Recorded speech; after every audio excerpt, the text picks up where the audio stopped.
Hello, I am doctor Sippa Kawar. तो आज का टॉपिक ऑफ डिस्कशन हमारा साइटोप्लाज्मिक ऑर्गेनेल है। तो जो लोग मेरी प्रीवियस लेक्चर्स को फॉलो कर रहे हैं दे नो वेरी वेल कि हम लोग सेल फिजियोलॉजी पढ़ रहे हैं और अब तक हम सेल फिजियोलॉजी में सेल मेम्ब्रेन अपनी कंप्लीट कर चुके हैं और अब हम साइटोप्लाज्म के बारे में पढ़ रहे हैं। तो साइटोप्लाज्म का हमने पढ़ा था कि इसके तीन मेन कंस्टिट्यूट होते हैं, जिसमें कि साइटोसोल होता है, ऑर्गेनेल होते हैं और साइटोप्लाज्मिक इंक्लूजन्स होते हैं। तो हमने प्रीवियस लेक्चर में साइटोसोल के बारे में पढ़ा था और today we will discuss about the endoplasmic reticulum. तो फर्स्ट ऑफ ऑल हमें ये समझना है कि व्हाट इज एंडोप्लाज्मिक रेटिकुलम। तो अगर हम इसके नाम से इसकी मीनिंग समझने की कोशिश करें तो इसके नाम से ही ये पता चल रहा है कि ये बेसिकली क्या चीज़ होती है। तो endoplasm means something lie in the endoplasm और reticulum means a fine network. तो बेसिक पहले हमें समझना है कि एंडोप्लाज्म क्या है। जैसा कि हमने पढ़ा था कि साइटोप्लाज्म के मॉर्फोलॉजिकली दो जोन्स होते हैं। एक जो होता है जो कि लाई करता है बीनीथ द सेल मेम्ब्रेन, जो कि एक्टोप्लाज्म कहलाता है। और सेकंड जो होता है ये सारा जो अराउंड न्यूक्लियस होता है और in between ectoplasm and nucleus, तो ये एंडोप्लाज्म होता है। तो बेसिकली एंडोप्लाज्मिक रेटिकुलम जो होता है यहाँ पे एक नेटवर्क की तरह से अरेंजमेंट बनाता है। तो रेटिकुलम वर्ड की मीनिंग है नेटवर्क। तो यानी कि एक ऐसा नेटवर्क जो कि एंडोप्लाज्म में लाई कर रहा है, इसलिए इसको एंडोप्लाज्मिक रेटिकुलम कहा जाता है। ये जो है एंडोप्लाज्मिक रेटिकुलम ये लार्जेस्ट सेल ऑर्गेनेल है, यानी कि सेल के जितने भी ऑर्गेनल्स हमने पढ़े हैं तो उनमें ये one of the largest organelle है। दूसरा ये कि ये टू टाइप्स के होते हैं, रफ और granular endoplasmic reticulum, number 2 smooth और एग्रेन्युलर एंडोप्लाज्मिक रेटिकुलम। तो फर्स्ट ऑफ ऑल हम रफ एंडोप्लाज्मिक रेटिकुलम के बारे में पढ़ेंगे। तो पहले हम ये सारा डिस्कस करते हैं, इसके बाद हम इसको डायग्राम से समझने की कोशिश करते हैं। तो बेसिकली रफ एंडोप्लाज्मिक रेटिकुलम इसलिए कहलाता है कि इसके अंदर राइबोसोम्स अटैच होते हैं जो कि इसको एक रफ और बीडेड अपीयरेंस देते हैं। दूसरा ये अरेंज होता है एज इंटरकनेक्टेड शीट्स और ये शीट जो होती है फाइन नेटवर्क बनाती है जिसको कि सिस्टम्स कहा जाता है।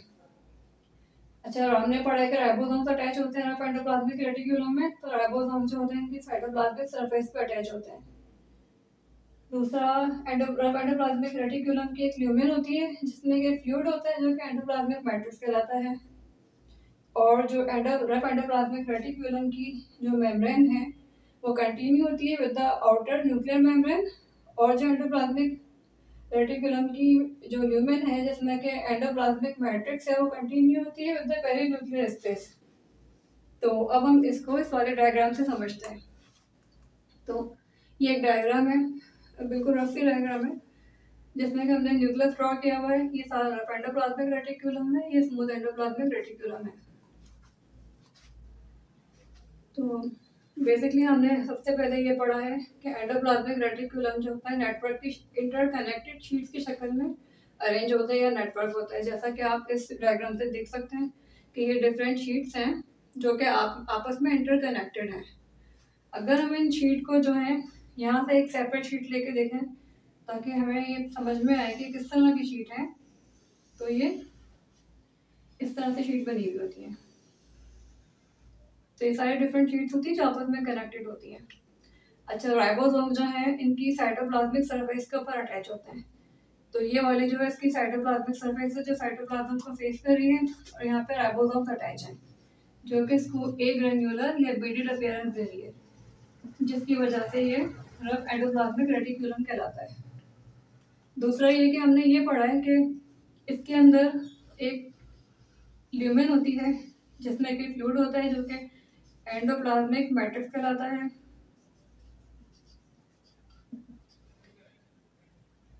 और एंडोप्लाज्मिक रेटिकुलम की जो मेम्ब्रेन है वो कंटिन्यू होती है with the outer nuclear membrane.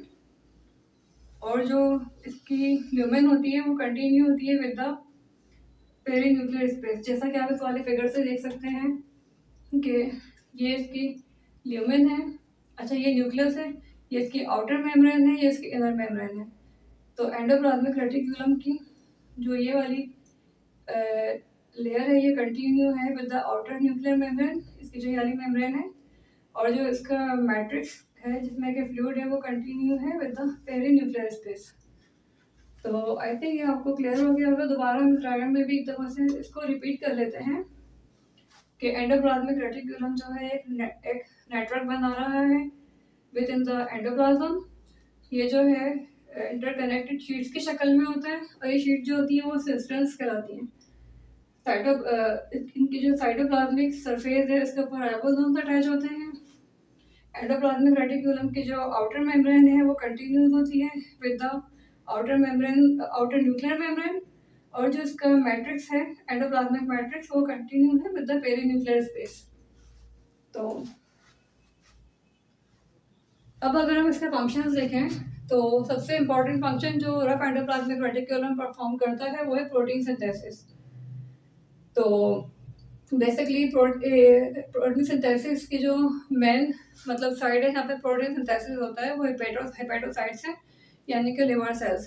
तो यही वजह है कि रफ एंडोप्लाज्मिक रेटिकुलम जो होता है अबंडेंट होता है इन द हेपेटोसाइट्स।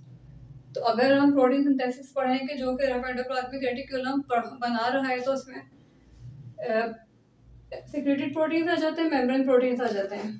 तो सिक्रेटेड प्रोटीन्स में इंसुलिन आ गई, और जैसे एंटीबॉडीज होगी जो कि बी लिम्फोसाइट्स बनाते हैं, और मेम्ब्रेन प्रोटीन्स में इंटीग्रल प्रोटीन्स आ गए, और जो दूसरे मेम्ब्रेन प्रोटीन्स होते हैं तो वो सारे रफ एंडोप्लाज्मिक रेटिकुलम बनाता है।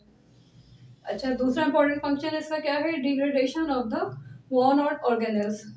तो इसका मतलब ये है कि बेसिकली जो सेल के जो डिफरेंट ऑर्गेनल्स होते हैं, तो जैसे एक मखसूस वक्त के ऊपर इंसान जो होता है जब अपनी उम्र पूरी कर लेता है तो फाइनली उसका एंड हो जाता है, तो इसी तरह ऑर्गेनल्स जो होते हैं वो भी एक टाइम के ऊपर जब उनका एज प्रोसेस कंप्लीट हो जाता है तो वो अपने आप को खुद से ही डाइजेस्ट करते हैं, यानी अपने आप को खुद से ही डिस्ट्रॉय कर लेते हैं। तो ये प्रोसेस जो है एक काफ़ी डिटेल प्रोसेस है, और ये एपोप्टोसिस कहलाता है। तो बेसिकली जब हम आगे फिजियोलॉजी में जैसे जैसे हम लोग प्रोसीड करते जाएंगे तो हम ये सारे टॉपिक्स पढ़ते जाएंगे। तो मेरी एक सजेशन है स्पेशली उन स्टूडेंट्स के लिए कि जो अभी फिजियोलॉजी स्टार्ट में पढ़ रहे हैं, जैसे कि फर्स्ट प्रोफेशनल एमबीबीएस के स्टूडेंट्स हो गए। तो जब भी हम कोई टॉपिक पढ़ रहे होते हैं तो उसमें कुछ ऐसी टर्म्स आ जाती हैं कि जो एट दैट मोमेंट डिस्कस नहीं की जा सकती डिटेल में, क्योंकि इस तरह से आप जो मेन आपका टॉपिक है आप लोग उससे डिस्ट्रैक्ट हो जाएंगे। तो आप लोग ये क्या कीजिए कि वो जो टर्म्स होती हैं वो कहीं लिख लें, और बाद में अपने फ्री टाइम पे या तो उससे उसको गूगल करके सर्च कर लें, या फिर ये कि अपनी बुक्स वगैरह से सर्च कर लें। अदरवाइज जब हम आगे प्रोसीड करेंगे तो हम उसको डिटेल में डिस्कस करेंगे। तो इसकी एक एग्जांपल जो है degradation of the worn out organelles, हम ये ऐसे समझ सकते हैं कि जैसे फॉर एग्जांपल माइटोकॉन्ड्रिया होता है, ये सेल का एक ऑर्गेनल है माइटोकॉन्ड्रिया, जो कि एनर्जी जनरेशन में इन्वॉल्व होता है। तो जब इसका टाइम आ जाता है, ये अपना टाइम पीरियड पूरा कर लेता है, तो ये अपने आप को डिस्ट्रॉय करता है, और इसके बाद एंडोप्लाज्मिक रेटिकुलम जो होता है इसके गिर्द रैप कर जाता है।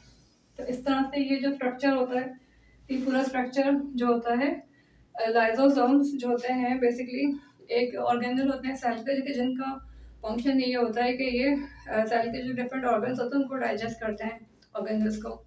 तो जब ये एंडोप्लाज्मिक रेटिकुलम इसके अराउंड में रैप कर जाता है माइटोकॉन्ड्रिया के, तो फिर ये लाइजोसोम्स जो होते हैं वो उसको डाइजेस्ट कर लेते हैं, और इस तरह से ये जो डिग्रेडेड माइटोकॉन्ड्रिया है ये सेल से वॉश आउट हो जाता है। तो इस तरह से हमने रफ एंडोप्लाज्मिक रेटिकुलम के दो इंपॉर्टेंट फंक्शन पढ़ लिए, एक तो प्रोटीन सिंथेसिस है, दूसरा degradation of worn out organelles. अच्छा, सेकंड जो है वो स्मूथ एंडोप्लाज्मिक रेटिकुलम है। तो स्मूथ एंडोप्लाज्मिक रेटिकुलम जैसा कि नाम से पता चल रहा है कि ये स्मूथ होता है, और ये स्मूथ इसलिए होता है कि इसके अंदर राइबोसोम्स अटैच नहीं होते, जो कि इसको स्मूथ या एग्रेन्युलर अपीयरेंस देते हैं। In contrast to the rough endoplasmic reticulum, जिसमें कि हमने पढ़ा था कि ये शीट्स की शक्ल में अरेंज है, तो स्मूथ एंडोप्लाज्मिक रेटिकुलम जो होते हैं वो ट्यूब्स की शक्ल में होता है, इंटरकनेक्टेड ट्यूब्यूल्स की शक्ल में, जैसा कि आप इस पिक्चर में भी देख रहे हैं। और इसको हम थोड़ा सा क्लियर करके यहाँ बना के देख सकते हैं कि इंटरकनेक्टेड ट्यूब्यूल्स किस तरह से बना रहे होते हैं।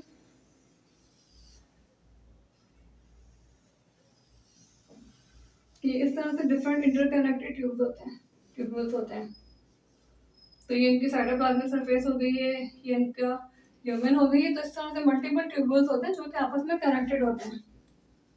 तो अगर हम इसका फंक्शन पढ़ें तो स्मूथ एंडोप्लाज्मिक रेटिकुलम भी बहुत इंपॉर्टेंट फंक्शन परफॉर्म करता है। तो सबसे पहले जो है synthesis of the steroid and cholesterol. तो ये डेफिनेटली उन सेल्स में अबंडेंट होगा कि जहाँ पे स्टेरॉइड और कोलेस्ट्रॉल सिंथेसिस हो रहा है। दूसरा जो है आउटर सरफेस जो होती है इसकी, उसके ऊपर कुछ ऐसे एंजाइम्स होते हैं कि जो मेटाबॉलिक प्रोसेस में इन्वॉल्व होते हैं, जिनमें कि सबसे इम्पोर्टेंट जो प्रोसेस है वो है डिटॉक्सिफिकेशन ऑफ द ड्रग। तो बेसिकली डिटॉक्सिफिकेशन का मकसद ये है कि जो हमारे बॉडी के अंदर हम जो भी ड्रग्स लेते हैं वो जब अपना काम कर लेती है, उनका जो एक्सेस अमाउंट होता है वो हमारी बॉडी से वॉश आउट होना होता है। तो उनको डिटॉक्सीफाई करके हमारी बॉडी से जो है वॉश आउट किया जाता है। तो ये मेनली जो होता है हमारे लिवर में ये फंक्शन जो बेसिकली हमारा लिवर परफॉर्म करता है। तो यही वजह है कि स्मूथ एंडोप्लाज्मिक रेटिकुलम भी जो होता है वो हेपेटोसाइट्स में अबंडेंट होता है। और यहाँ पे इसकी मेम्ब्रेन्स में वो एंजाइम्स होते हैं कि जो डिटॉक्सिफिकेशन ऑफ द ड्रग्स में हेल्प आउट करते हैं। अच्छा, इसके अलावा इसका एक बहुत ही इंपॉर्टेंट फंक्शन है, वो है मसल कॉन्ट्रैक्शन।